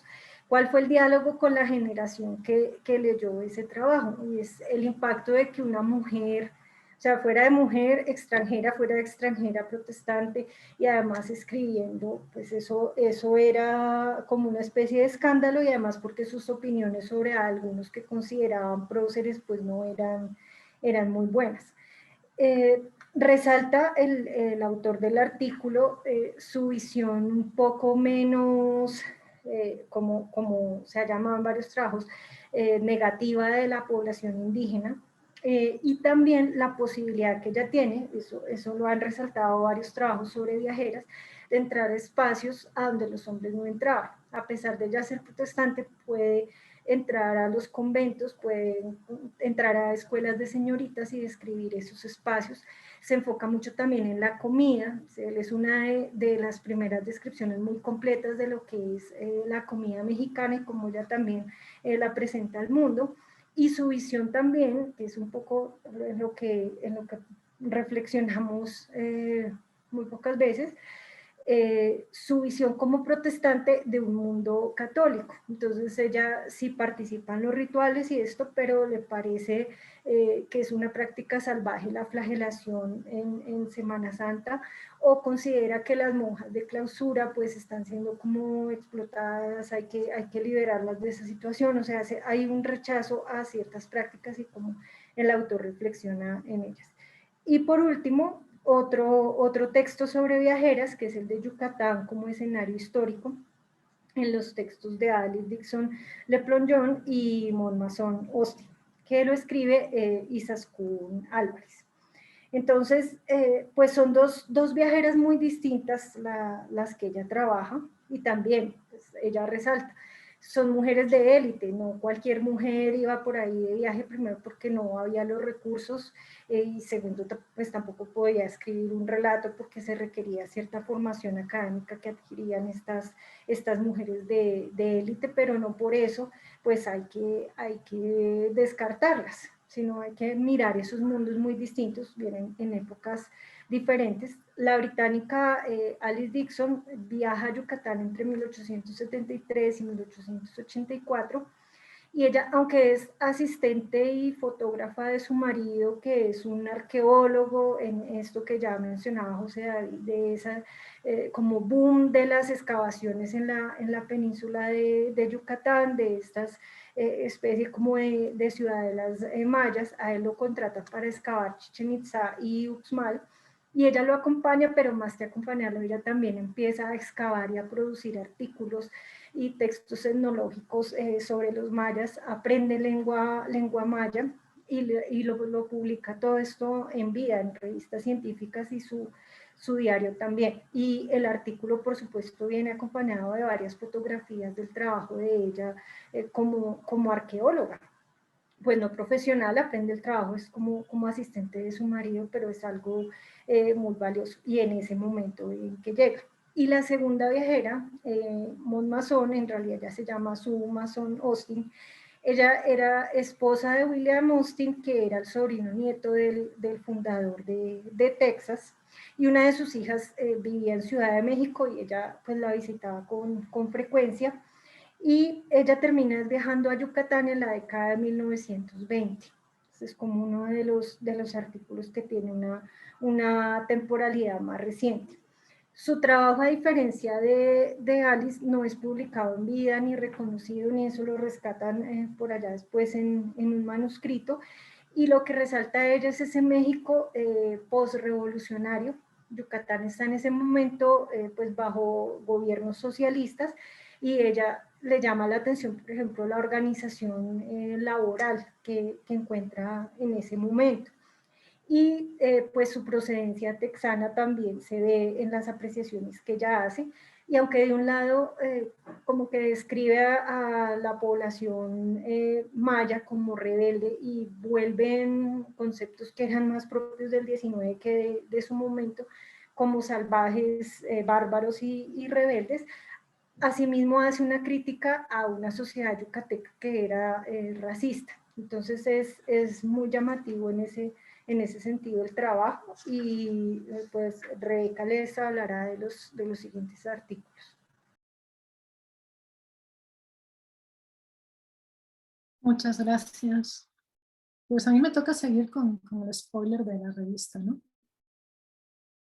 Y cuando se lanzó la convocatoria, uno de los puntos principales, una de las ideas principales es que fue una convocatoria muy abierta, retomando un poquito lo que dijimos al principio, pensando en ver, ¿no?, este estado del arte o estado de la cuestión, qué se está haciendo, cómo se está haciendo, qué temas, qué teorías, qué metodologías se están empleando hoy día en América Latina en el abordaje de viajeros. Comenzando, por ejemplo, desde algo como la temporalidad. Entonces, en los textos que a mí me toca medio presentar, no voy a hacer presentaciones largas, mi objetivo es que los lean. Entonces, como los lean, les voy a decir que es un poquito lo que más me llamó la atención de ellos, ¿no? A mí me tocó, por ejemplo, trabajar los dos textos o no trabajar, sino mencionar los dos textos del siglo XVIII, que coinciden en que son básicamente pues, en el siglo XVIII mexicano, ¿no? O bueno, en parte del territorio de lo que hoy es México, en su momento la Nueva España. Entonces, el primero de ellos es precisamente el de las mujeres de las fronteras americanas en la expedición científica de Jean-François de Galop, La Pérouse, el coronel La Pérouse, que en Santa Catarina, Concepción y Monterrey, ¿no?, lo que sería la zona norte de México, Monterrey particularmente, en el siglo XVIII. Zonas de frontera particularmente porque es la isla de Santa Catarina en Brasil, Bahía de Concepción en Chile y la zona de Monterrey, lo que sería parte de la Nueva España, que luego ya dejó de ser parte de la Nueva España, ¿sí?, etc. Entonces, ¿qué resulta de interesante aquí? Por ejemplo, en estos 4 artículos, tomando un poquito, hemos visto con Catherine cómo las mujeres empiezan a emerger como autoras, ¿no?, como autoras, mujeres viajeras. Ahora, lo que vamos a ver aquí, por ejemplo, es cómo se mira a las mujeres, cómo las mujeres son vistas a través de la mirada de este marino avezado que tenía que llevar a cabo un viaje de circunnavegación que terminó terriblemente mal, por cierto, y que tangencialmente en sus escritos aparecían mencionadas las mujeres en estos 3 espacios concretos que son al mismo tiempo considerados fronterizos y además que responden a 3 tipos distintos de mujeres, tanto social como étnicamente, ¿no?, la indígena, la mestiza y la criolla. Entonces, ¿qué nos dice La Pérouse y cómo nos menciona a las mujeres La Pérouse? Es el tema principal de la lectura, que se basa básicamente en el descubrimiento, retomando la idea de los vestigios, ¿no?, porque no era un tema principal de su obra, ni mucho menos. Lo suyo era una expedición de tipo científico-económico encaminada precisamente al desarrollo de conocimiento del espacio, conocimiento de los recursos naturales, conocimiento de los habitantes, de la cultura, pero de las mujeres poco o casi nada nos menciona. Es el interés de la autora precisamente lo que nos lleva a pensar y que lo que lo lleva a cuestionarse a propósito de qué se decía de la mujer y cómo se decía de la mujer. Les voy a decir que mientras que unas al ver a los europeos huían, otras se dedicaban a ser escondidas por los maridos y por los familiares masculinos con miras a que no fueran objeto de curiosidad y de deseo porque eran sexualizadas por parte de los europeos. Otras, por ejemplo, que es el caso de las criollas y las mestizas, que estaban dentro de, digamos, un ámbito social más amplio y tuvieron como una de las misiones, al menos así es lo que nos deja entrever la autora dentro del texto, el ser como embajadoras de buena voluntad con los europeos. ¿no? Socializar con los europeos. Entonces, para ello quizás exageraron las maneras, exageraron la vestimenta, y esto generó que los franceses los criticaran, ¿no? Criticaran su extravagancia, criticaran su... No les voy a comentar mucho más a propósito del tema, pero sí es un poquito el imaginario que hay sobre las mujeres de estas tierras y cómo estas preguntas que la autora se plantea a propósito de la PEU le permite al mismo tiempo reconstruir cómo era también la relación que estas mujeres tenían en su propio entorno socioeconómico y sociocultural, ¿no? Bastante interesante. Se busca entonces a través de estos indicios el llenar vacíos dentro de la historiografía que aborda a los viajeros. Estamos viendo distintas formas de trabajar a los viajeros, trabajar la crónica de viajes como fuentes secundarias, vamos a decir, son fuentes, sí, pero son fuentes secundarias, ¿no? Es lo que estaba diciendo Milena, si no quiero interpretarlo al principio de su intervención. El segundo texto, que trata precisamente también del siglo XVIII, es la visión del otro, es decir, la alteridad que estamos viendo recurrentemente como una vía transversal en varios de los trabajos, en el viaje de reconocimiento de la costa del seno mexicano de José de Escandón, de 1747. Esta zona básicamente es territorio de Tamaulipas el día de hoy, ¿no? En el norte de México. Entonces, este artículo es particularmente interesante y lo recomiendo mucho porque hace una reflexión necesaria sobre la crítica de fuentes. Hay varios autores que retoman a los viajeros directamente, que nos hablan del contenido de la fuente, pero este autor en particular, Fernando Olvera Chávez, de la Universidad Autónoma de Tamaulipas, hace una interesante reconstrucción del uso que se ha dado a este documento, a este viaje de reconocimiento del coronel José de Escandón, por diferentes autores. Es una mirada que parte del presente hacia el pasado, que involucra a los distintos autores que han trabajado a partir de lo que pudiéramos denominar, siguiendo un poco a la sociología francesa, las cajas negras del conocimiento, a partir del cual lo establecido con Escandón se da por válido, verídico, es verosímil, y por lo tanto a partir de ahí se va construyendo una imagen de lo que es la tierra, de lo que es los habitantes, y de lo que particularmente fueron los indígenas de Tamaulipas en el siglo XVIII. Esto sí considerar, por ejemplo, el lugar de escritura del autor, ¿no? ¿Por qué José de Escandón describía a los indígenas de una forma determinada y no otra? ¿Cuál era el objetivo de su descripción? ¿Cuál era el objetivo de hablar de las relaciones cordiales que se establecían con los indígenas? Pues es el lugar social desde el cual esto escribe, ¿no? Son las intenciones detrás de este escrito, son las intenciones a través de las cuales él pretende influir dentro de la corona española, precisamente para generar un establecimiento colonial exitoso, de intercambio de mercancías, y claro está, de la mano de las cordialísimas relaciones con los indígenas de la zona, ¿no? Dirigidos por Santiago. Y esto lo digo un poquito como en tono sarcástico, de acuerdo con lo que el propio Olvera nos plantea, al decirnos que era pertinente presentarlos como indígenas buenos, como buenos salvajes, a pesar de que él no retoma esta idea del buen salvaje, sin mencionar la idea de la otredad o alteridad, porque así se justificaba la necesidad de la cristianización, y con base en la necesidad de la cristianización se justificaba la colonización de la zona donde estos habitaban, ¿no? Y por lo tanto, claro está, el aprovechamiento de los recursos naturales y de la mano de obra indígena de la zona. Esta sería como la segunda lectura, ¿no? Entonces, hay una teoría muy abundante en la que se discute la construcción europea de la alteridad, del salvaje, del bárbaro, de los indígenas salvajes, incivilizados, etc., y que todavía pervive hasta el siglo XX y hasta el siglo XXI dentro de la historiografía, como la historiografía, debido a que esta fuente, escrita por un viajero, y tomando viajero literalmente, y creo que es la característica general de toda la obra, ¿qué concebimos por viajero? El que viaja. No nos estamos poniendo ahora a hablar precisamente, ¿no?, o a distinguir en este momento, ¿no?, de cuáles son los tipos de viajeros o la tipología de viajeros que podríamos hacer, que es enorme, amplísima, y eso rompería un poquito el esquema de trabajo que nos marcamos. Entonces, este segundo texto es muy recomendable por esa parte, la teórica, y por esta crítica, ¿no?, a qué hacemos con los relatos de viaje en el presente, o qué se ha hecho a lo largo del tiempo y del espacio. Otro que me gustaría también hablar, y estos dos últimos tienen mucho que ver con el anterior, pero también entre sí mismos. El siguiente artículo es el de la imagen de las personas racializadas y la construcción del sujeto negro, el racismo y la agencia a través de la mirada de los viajeros en el siglo XIX colombiano, de Orlando de Ávila Pertuz, de la Universidad de Cartagena, y de Andrea Guerrero Mosquera, de la Universidad de Tolima. Particularmente de este artículo, lo que se hace es reconstruir precisamente la visión que se tiene de la población de origen africano en Colombia en el siglo XIX y cómo, sobre todo, y creo que esto es una de las cuestiones más interesantes, ¿no?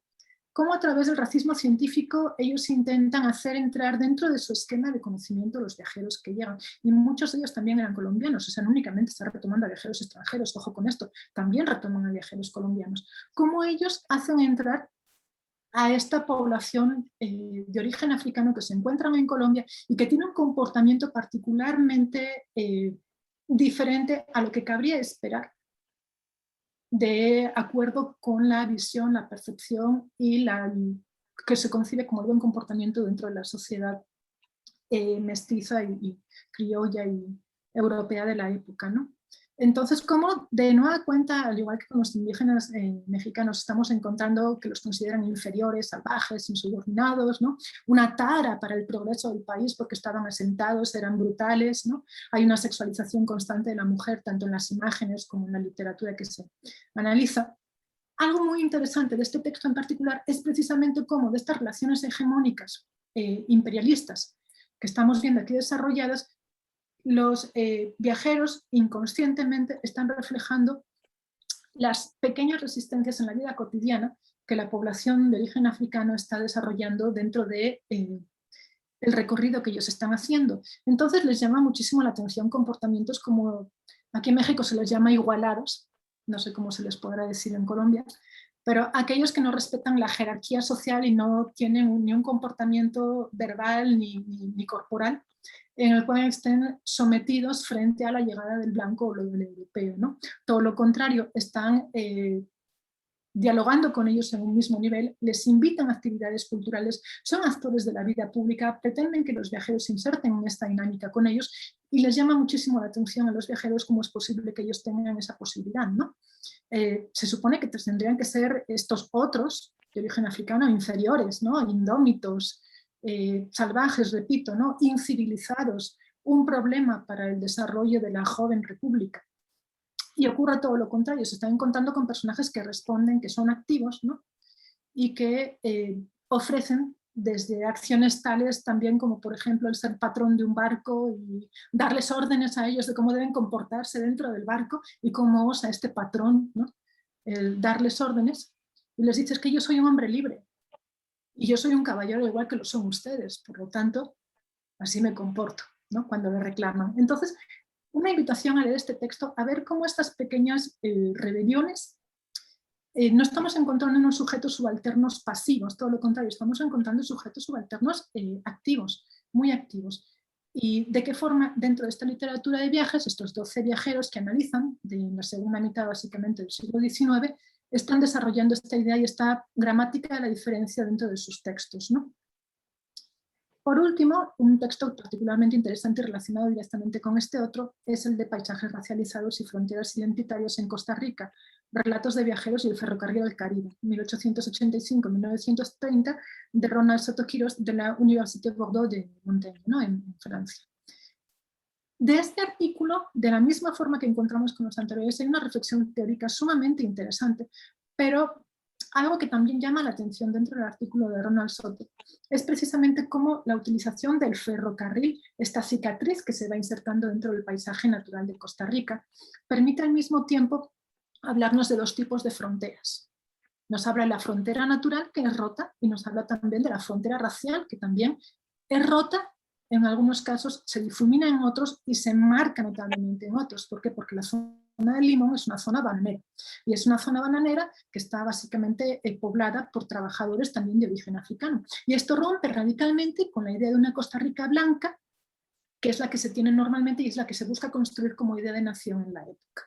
Entonces, es el ferrocarril, es este avance tecnológico y es la participación, la presencia tanto dentro como fuera del ferrocarril de los viajeros, lo que permite en un momento determinado hablarnos, ¿no?, de un etnopaisaje, así lo define él, nos habla de varios paisajes, de hecho, retomando precisamente a Pandurain, ¿no? Yo creo que es uno de los grandes autores que tendríamos que trabajar precisamente hablando de la globalización, los paisajes, de los 4 tipos de paisaje que trabaja y demás.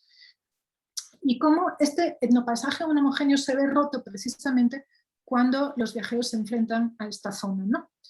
Y cómo el ferrocarril Es una herramienta de progreso, pero es una herramienta que al mismo tiempo también permite a una velocidad trepidante ir viendo estas modificaciones que a lo mejor en un momento previo no podían haber percibido de la misma manera. Entonces, se trata de 4 artículos que rompen un poco con la visión estandarizada de cómo analizar la crónica de viaje, cómo analizar el relato de viaje, de analizar no solo a los viajeros en sí mismos como personajes, sino también las obras como deben ser, y al mismo tiempo estos actores que aparecen tímidamente, que en muchas ocasiones son ignorados, pero que al mismo tiempo en forma anecdótica los viajeros introducen en sus trabajos. Lo hacen en muchas ocasiones para llamar la atención de los lectores. Recordemos que la mayoría de estos relatos de viaje están escritos para ser leídos por un público ávido de noticias. Algo muy interesante de Ronald, precisamente por la temporalidad que abarca básicamente hasta la primera mitad del siglo XX, es introducir los relatos de viaje en los periódicos y fotografías de la época, que otros autores nos introducen pinturas, pero no tanto fotografías. Entonces, son de las recomendaciones que yo puedo hacer concretamente y los comentarios que puedo hacer sobre estos 4 artículos. Claro que cada uno de nosotros, cada vez que leemos uno de estos trabajos, lo vamos a hacer en forma diferente, vamos a ver detalles que no hemos percibido previamente, y creo que esa es la riqueza de acercarse a este dossier y a cada uno de los textos. Nosotros estamos brindando nuestra interpretación de los textos que están presentándose en el dossier. La invitación es que ustedes, amables lectores, se acerquen a ellos y tengan su propia interpretación. Y ojo, anímense a estudiar a los viajeros, anímense a trabajar a los viajeros, no se van a arrepentir. Muchas gracias. Gracias a los editores invitados por la presentación del contenido, de lo que es la configuración de este dossier. Creo que algo que queda claro y que se ha reiterado en el desarrollo de la presentación del mismo es que este no es un dossier que solo trabaja viajeros o literatura de viajes, sino que tiene una pretensión de ir más allá, historiográficamente hablando, y es aportar, como lo decía Rebeca, es mirar qué es lo que se está escribiendo, cómo se está pensando los viajeros, el aporte que tienen estos escritos que por un momento parecieron estar reducidos a una mera fuente que era utilizada por los historiadores, ¿no? Y verlo desde este foco que permite, como lo decía al inicio de la presentación, aproximarse a los viajeros para verlo desde lo territorial, desde lo fronterizo, no solamente geográficamente hablando, sino también desde lo discursivo, desde las representaciones. Creo que es algo que hace que el dossier sea muy rico en esa provocación que ustedes quieren hacer, ¿no? Como lo acaba de cerrar Rebeca, es, si alguien quiere trabajar sobre viajeros, debe venir a este dossier, ¿no? Encontrar las diferentes formas de mirarlos, ¿no? Entender que a través de los viajeros se puede entender la movilidad, se pueden entender categorías de género, se puede hablar del diálogo entre esos relatos y lo ambiental, ¿no? que es un tema que historiográficamente ahora está muy en la agenda, los contextos en donde estaban accionando esos viajeros y con quienes están interactuando, las ideas que influyen en las representaciones que ellos nos permiten ver sobre una sociedad determinada en la que están, esas representaciones y las construcciones del otro. Creo que están presentes en ese grupo de artículos que fueron seleccionados. La ampliación de la periodización también es una provocación a estudiarlos desde otras perspectivas y también entender al viajero mismo, ¿no?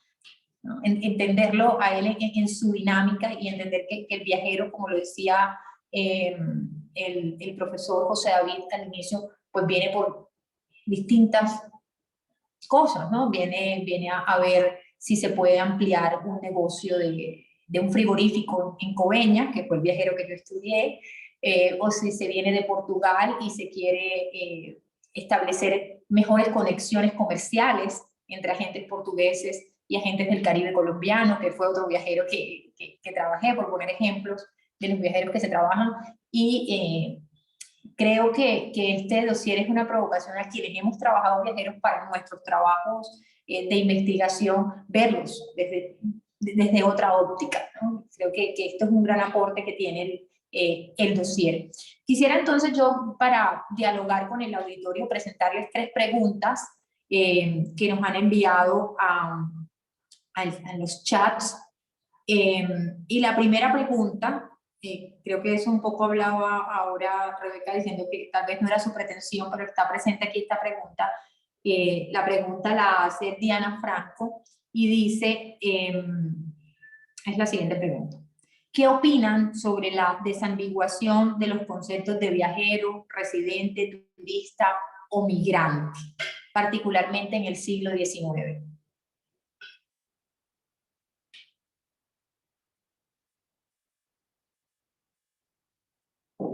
Está la otra pregunta de Esteban Zavala, que les pregunta es, ¿cómo es trabajar metodológicamente con una fuente no convencional, ya que se critica mucho el ser considerada literatura ficcional? Y la tercera pregunta, que es uno de los autores, Rodrigo Vega, pregunta, ¿cómo valoran la digitalización de diarios de viaje para renovar o ampliar la historiografía? Esas son las tres preguntas que están en el chat y se las dejo a, como, no sé cuál de ustedes quisiera iniciar para responder estas preguntas.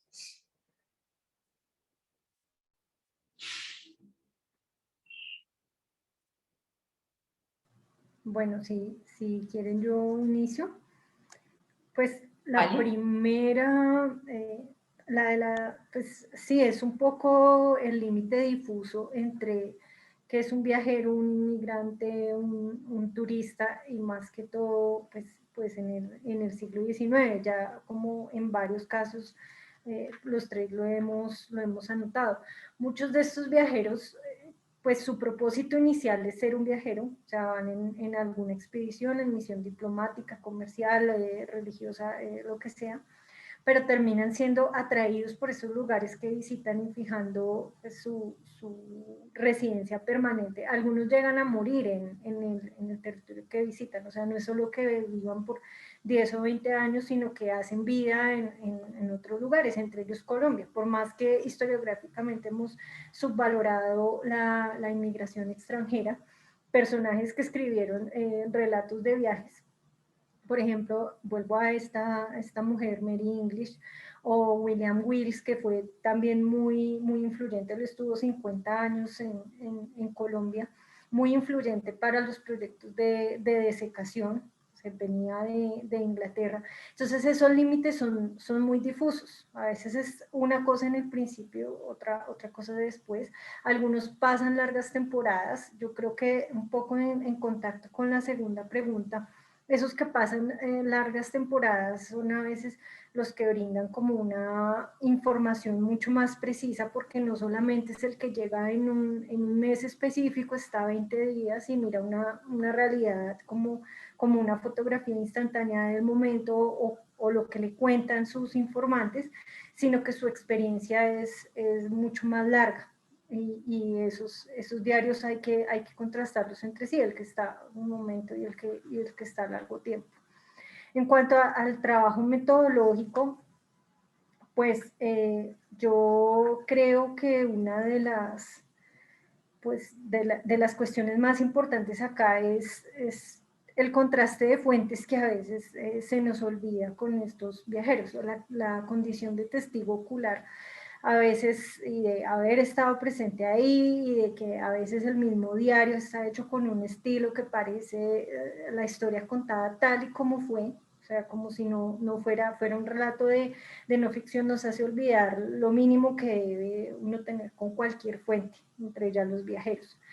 Hay un uso de unos viajeros pues que ha sido muy intensivo y otros que han sido menos conocidos, hay que empezar a abordar esos menos conocidos, dejar de utilizar fragmentos descontextualizados, sino ver pues qué dice el cuerpo del texto y sobre todo abordar las características biográficas del viajero, el propósito de su viaje y algo que no se ha trabajado mucho que es sus informantes, dónde se quedó. Por ejemplo, en el caso colombiano era muy importante la familia Acosta de Joaquín Acosta y su familia que hospedaba en Guaduas a la mayoría de viajeros que venía de Honda a Bogotá. ¿Quiénes eran esos informantes? Si no los menciona, ¿cómo se puede esto reconstruir? ¿En qué momento hacen el viaje? ¿Cuánto tiempo dura ese viaje? No es lo mismo, por ejemplo, si estamos trabajando clima, que es el caso puntual que conozco, no es lo mismo venir en enero que en octubre, por las condiciones de lluvia que va a encontrar, el estado de los caminos. No es lo mismo venir tan pronto ha pasado una guerra civil que en momentos de relativa calma. Contrastar el momento, o sea, cuál es la duración entre la escritura, el viaje, la escritura del relato y la publicación, porque a veces han pasado hasta 50 años, 40 años entre un momento y el otro, y pues ya hay alteraciones por la debilidad misma de la memoria. Identificar cómo unos viajeros copian a otros, no solo en el modelo, la ruta clásica, por ejemplo, de Humboldt, la siguen en muchos países, sino también cómo se copian entre ellos las imágenes, los argumentos, es otra cuestión metodológica importante, y uno estar atento a ciertos detalles que incluso le llegan a revelar. Lo señalaba Giorgio Antei en la década del 90 en un trabajo que hizo sobre viajeros, como se creía que un viajero llamado Jules Mellet había estado en Bogotá, pero cuando él se pone a leer el diario dice que el río Bogotá atraviesa la ciudad, cuando en ese momento pues estaba muy lejos al occidente, y que Bogotá era tierra caliente. Entonces esos son indicios de que pues el diario incluso puede ser falso. Y mirar lo que ya decía José David, pues en lo posible el texto original, en su idioma original, y cuando hay un manuscrito también. Que a eso voy en la tercera pregunta, la digitalización, pues ha sido muy importante, aunque va lento, hay muchos diarios con los que no contamos. Yo quisiera resaltar justamente la imagen que es la portada del anuario, que es del diario de José María Gutiérrez de Alba, que es además un diario que fue ilustrado. Él le hizo en la versión manuscrita un tomo específico de imágenes, y la Biblioteca Luis Ángel Arango ha avanzado mucho con esto de la digitalización de este diario en especial, y es un proyecto pues en que incluso se ha ganado diversos premios, y está la manera de buscarlo por temas, por imágenes, por rutas, está vinculado en Google Maps. Es una cuestión pues que hasta estéticamente es muy agradable y llamativa, pero esto debería hacerse con todos, porque si no volvemos a lo mismo que ya hemos dicho. Se trabajan 4 viajeros y los otros 90 que vinieron en el mismo periodo pues quedan olvidados. Yo les cedo la palabra a los colegas. Muy bien.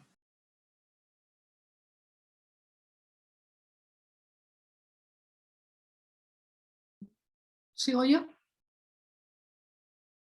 Vale, es que no veo a José David, perdón, no sé si él... No, sí está bien, sí, vale. por favor. Perfecto, gracias.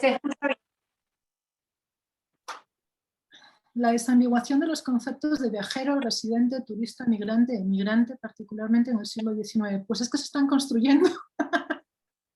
Es una cuestión de prácticas. Es la cultura del viaje, es la práctica del viaje. Entonces estos conceptos se van construyendo a través de la práctica, y cuando nosotros hablamos de la literatura de viajes o de los relatos de viajes, tenemos que saber efectivamente cuánto tiempo y cuál fue el objetivo, etcétera, etcétera, del viaje, pero lo que estamos analizando es el relato en sí mismo. Entonces, la cultura del viaje. La desambiguación de los conceptos quizás en este momento puede o no ser, dependiendo de cuál sea el objetivo de la investigación, definitivamente importante marcarlo, ¿no? Pero por ejemplo, el turista es un concepto que se va construyendo a lo largo del siglo XIX, y que tiene que ver con una práctica de viaje, que tiene que ver con una cultura, y que tiene que ver con una serie de publicaciones muy concretas de literatura, digamos, de estancias efímeras y de una literatura superficial frente a lo que podemos encontrar en otro tipo de relatos. Creo que nuestro objetivo básicamente es trabajar las diferentes formas de relatar el viaje, bien sea en diferentes medios impresos o no impresos, muchos manuscritos, como bien menciona Catherine. Tenemos no solamente los diarios de viajes, sino también tenemos las bitácoras de trabajo de científicos que llegaron en el siglo XIX y todavía están pendientes de trabajar. Entonces, trabajar ese tema puede no ser pertinente dependiendo de cuál sea el objetivo de la investigación que se esté llevando en ese momento a propósito de los viajeros, ¿no? Yo prefiero hablar de viajes que de viajeros, honestamente, para evitarme esto, pero siempre es necesario, y está en buena con la segunda pregunta, el decir por qué es una fuente no convencional. Es una fuente como cualquier otra, tan útil, tan válida como cualquier otra, siempre y cuando sea sometida a la crítica debida. Y la crítica a las fuentes de los escritos de viajeros parte precisamente de estudiar el personaje, ¿no? No sé si nos acordamos de Michel de Certeau, de la operación historiográfica, ¿no? Su famoso capítulo donde nos dice qué hace el historiador cuando escribe historia, qué hace el viajero cuando escribe sobre el viaje. Y hay que empezar a hablar del personaje, hay que empezar a hablar de lo que escribe, hay que hablar de cómo lo escribe, hay que ver si lo publica, no lo publica, cuál es el público al que va dirigido, el tipo de recepción, y hay que ver qué hay después de ese viaje, ¿no? Entonces son muchos elementos que tenemos que considerar a la hora de analizar un relato de viaje. No por el simplemente hecho de que diga viaje, lo podemos validar o, no podemos, o lo podemos invalidar, ¿no? Y lo comento porque efectivamente hay muchos viajes fantásticos que fueron hechos en la época y que fueron publicados. Tiene que ver también con el momento en que la obra es publicada, tiene que ver, ¿no?, con una muy buena crítica que hagamos de los textos que vamos a trabajar. ¿Qué se escribe, quién lo escribe, para qué lo escribe, etcétera, etcétera, ¿no? Entonces es una fuente como cualquier otra que tiene que ser sometida a una crítica estricta.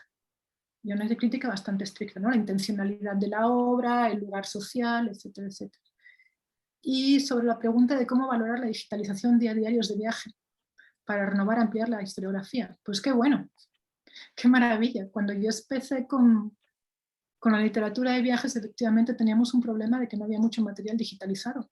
Entonces recurrías a los viajes que tenías a la mano, a los relatos de viajes que tenías a la mano. Concretamente eran o algunas traducciones, algunas mejores, otras peores, ojo con las traducciones, traductore, traditore, dicen por ahí. Entonces la traducción en la historia de la ciencia, por ejemplo, es un tema muy interesante.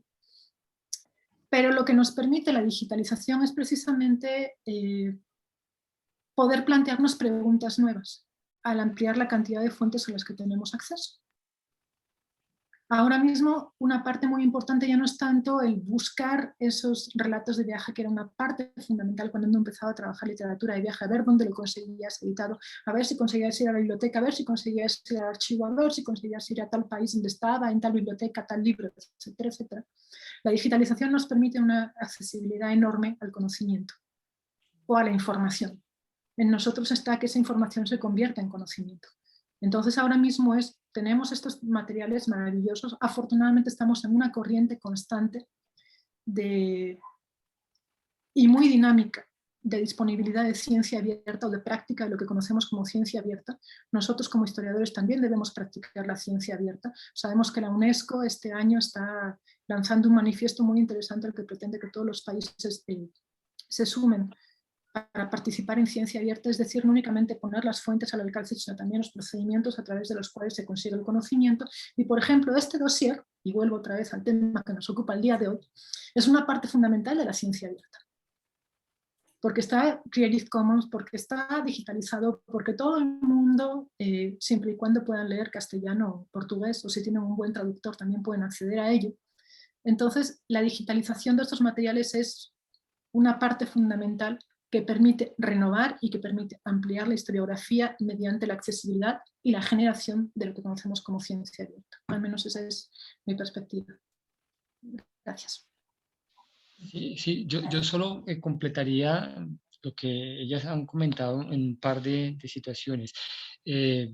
Viajeros, inmigrantes, peregrinos, a lo largo y ancho de América Latina del siglo XIX pudieron haber sido muchos.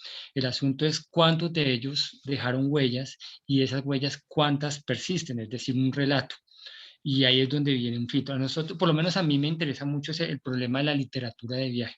Sí, hay otras personas, por ejemplo, la profesora la profesora Milena trabaja pues los inmigrantes. Entonces ese es un tema. Son viajeros, pero que vienen a residir.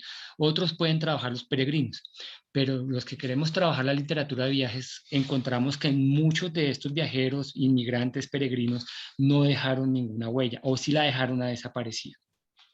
Más bien yo le daría la vuelta a la pregunta, es ¿cómo vamos a hacer para quitarle la ambigüedad a la literatura de viajes? Cuando yo comencé a trabajar acá en Colombia, la literatura de viajes hace unos 5 años, se hablaba era de diarios de viajes. Esa era la expresión, diarios de viajes. Y resulta que uno va a ver, y diarios de viajes son 2 o 3. Es decir, que hayan escrito sistemáticamente por fecha, 3 de febrero de 1854, 4 de febrero de 1854 son muy pocos, la mayoría son memorias, y estas memorias obedecen, pues también hay correspondencia, estas memorias obedecían mucho a una dinámica que se estaba presentando en Europa Occidental, sobre todo en Inglaterra, Francia y Alemania, de editoriales que publicaban esos relatos. Es decir, había un público ávido. Y cuando hay un público ávido, un público lector ansioso, uno tiene que pensar que el personaje está escribiendo también para ese público. Es decir, ya hay una transformación de lo que está viviendo, de su experiencia, para un público lector. Entonces, yo lo llevaría a ese lado. Más bien, miremos de qué tipo de literatura de viajes estamos hablando. También hemos encontrado viajeros que han escrito a partir de su experiencia novelas. O, como lo mencionó la profesora Rebeca, hace poco pues, me enteré, es un texto muy conocido de un viajero, entre comillas, viajero británico, que se inventó un país en Nicaragua para poder vender bonos de inversión en ese país en la década de 1820. Entonces ese texto lo tengo ahí para trabajarlo en mi próximo curso de viajeros por América Latina, porque es un viaje ficticio, en una época en que se suponía eso no existía, porque una de las cosas que nos han dicho los que estudian la literatura de viajes es que desde la Condamine, es decir, estamos hablando primera mitad del siglo XVIII, el viajero dejó de ser un tipo fantasioso, de un poeta, un mentiroso, para pasar a ser un viajero científico, racional, que buscaba que toda su información estuviese confrontada. Y en ese sentido, ahí es donde viene también la crítica de fuentes. Toda esta información hay que contrastarla con otras, mirar, pues, como con cualquier otra fuente, lo que hace el historiador. Y lo que hablan de la digitalización. Parte de los textos que yo pude usar para un artículo que escribí y publiqué hace poco sobre los viajeros y cómo los viajeros vieron en la independencia, la religión, la religiosidad y la iglesia en la década de 1820 en Colombia, es a partir de textos que están digitalizados. La mayoría de ellos están en inglés y que no están en bibliotecas colombianas, entonces uno los encuentra en repositorios de bibliotecas extranjeras, están en internet. Entonces yo creo que va a ser necesario porque yo creo que muchos de ellos no van a ser impresos. Entonces la forma de recuperarlos es por medio de un trabajo de digitalización. Yo quisiera agregar algo al hecho de tal vez esa crítica que se le hace a la literatura de viaje como ficcional, ¿no? Porque creo que no es exclusivo de lo que son los viajeros, también sucedió con las crónicas de los cronistas del siglo XVI y del siglo XVII. Jaime Jaramillo Uribe y Germán Colmenares señalaban cómo estos cronistas también estaban escribiendo para un público, ¿no? Estaban escribiendo para los reyes, estaban escribiendo digamos, con unas motivaciones especiales, ya sea para obtener favores reales, ¿verdad? O para obtener favores económicos. Entonces, creo que la invitación desde ese momento que hacen Jaramillo Uribe y Colmenares es lo que acaba de señalar el profesor Cortés, que es lo mismo para las crónicas o para la literatura de los viajeros del 18 y del 19, es contrastar las fuentes, es hacer una crítica a la fuente, saber quién es el viajero, cuál es el contexto de dónde viene, y eso es lo que realmente hace que esto sea un ejercicio rico y dinámico académicamente hablando. No hay más preguntas en el auditorio, ya falta un cuarto para las 7. Me gustaría señalar 3 puntos que considero claves de este ejercicio que hemos hecho y luego pues les doy las palabras de cierre a los editores invitados. Y uno es, primero, lo que tiene que ver con las temáticas, porque cuando se observa pues, la trayectoria que han experimentado los estudios centrados en la literatura de viajes, lo que se ve en este ejercicio de dossier es que se han definido unas líneas novedosas para abordar a los viajeros, lo que escriben los viajeros y las interpretaciones de los mismos, que se han convertido en aporte para este campo de estudio. Y está muy bien reflejado en este dossier. ¿no? Como una invitación a leerlo desde de esa perspectiva, ¿no? El otro tiene que ver con una perspectiva que señalaba, lo que planteé primero como una pregunta es ese salir de ese espacio donde la literatura de viaje únicamente se ve como una fuente, lo que pretende este dossier es, digamos, mostrar que fue una interpretación reduccionista. El conjunto, tanto la editorial como el conjunto de artículos lo que hacen es señalar que ese reduccionismo se explica a partir digamos, de unos problemas analíticos, unos problemas metodológicos que derivaron en un momento a ver la literatura de viaje solo como una simple fuente, ¿no? Entonces, este dossier permite salir de ese lugar. Y lo otro, en relación con lo que señalaba el profesor José David y la profesora Caterine, es que en las últimas décadas vemos cómo hay un diálogo de las tendencias historiográficas tan interesante, tan rico, y este tema no escapa de esa dinámica, y es como la historia ambiental, que es uno de los campos de estudio donde se ha experimentado, digamos, un gran crecimiento en los últimos años, tiene la centralidad, lo señalaba el profesor José David cuando hablaba de cómo trabaja con Caterine, es la centralidad de la naturaleza, de lo ambiental, de las descripciones, de esas representaciones de los viajeros, que han permitido que esos diálogos de esas tendencias historiográficas se enriquezcan, y también lo pueden encontrar en este dossier. Entonces, la invitación es a que lean estos artículos, que los entiendan como un ejercicio reflexivo, un ejercicio que busca invitar a seguir avanzando en este tipo de temáticas que no deben cerrarse, sino que hay distintas maneras de avanzar y de comprender que este tipo de relatos no son meras fuentes, que este tipo de relatos permiten hacer interpretaciones de índole económica, de género, ambiental, de contexto, de territorios, de fronteras, de representaciones del otro, lo cual lo hace un tema muy rico y muy diverso. Entonces yo con eso cerraría este ejercicio de presentación del dossier, y también cerrando agradeciéndole a los editores invitados a haber compartido esa iniciativa de dossier y presentarla al anuario, y permitir que fuese el anuario quien pudiera publicar este ejercicio tan enriquecedor académicamente hablando. Muchísimas gracias por haber aceptado la invitación y por este tiempo que hemos estado aquí conversando. Muchas gracias a ustedes. Sí, muchas gracias. Al contrario. Sí. Gracias por la invitación. Y pues la invitación es a leerlo. Esto no cierra, sino por el contrario abre o cataliza en algunos casos, continúa. Bueno, es a leer los artículos, por favor, la revista. Como saben, la revista ya tiene todo el número digitalizado, pueden tener acceso y descargar cada uno de los artículos.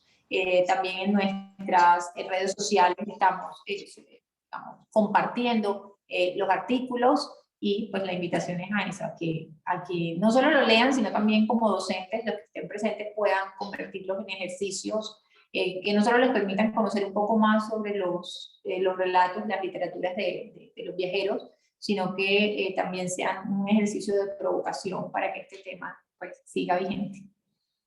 Muchísimas gracias a todos por su asistencia, al equipo editorial por el trabajo, por el respaldo, y bueno, que tengan muy buena noche y muchas gracias por haber estado aquí. Gracias por la asistencia y gracias a los editores. Felicitaciones. Gracias. Bueno, Hasta pronto. hasta luego. Hasta pronto, sí, hasta luego.